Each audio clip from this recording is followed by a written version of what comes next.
Spending years with a debilitating disease and being bedridden is a relatively new condition. In my opinion, it's not an advancement.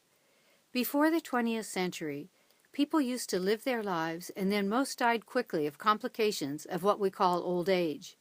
They did not, however, linger for years or decades in a state of being almost non-functional with a poor quality of life. Do you wonder why today that is the life endured by so many?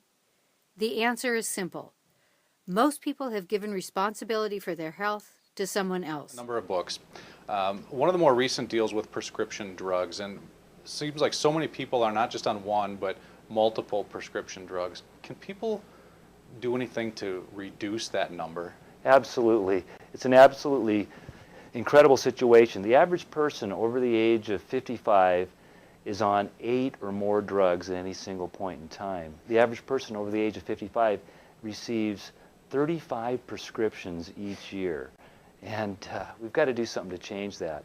The majority of these prescriptions are for conditions that really owe their origin to diet, lifestyle, attitude, and the lack of key nutritional support. So that's really where our focus should be instead of the quick fix with the drug prescription. For most of the 1900s, people either grew their own food or they knew the people who grew it.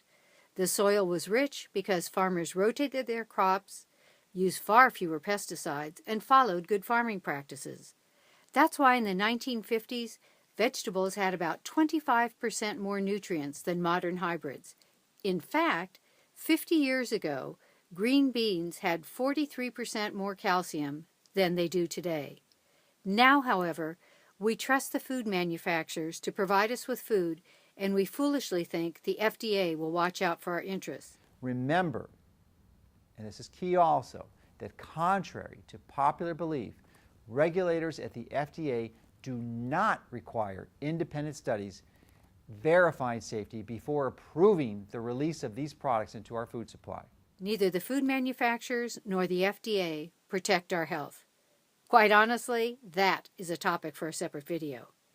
What you need to know is the packaged food you purchase at the supermarket is highly processed, and the produce is likely GMO, chemical-laden, and picked way before it is ripe. Doctor, you've researched supplements for a number of years. How important are they, and can people get enough nutrition through their diet? A lot of people say, I eat good, I don't need those.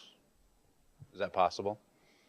I eat good, I don't need those expensive things that make my pee yellow. Is that what you're talking about? The doctors used to tell people many years ago? Yeah.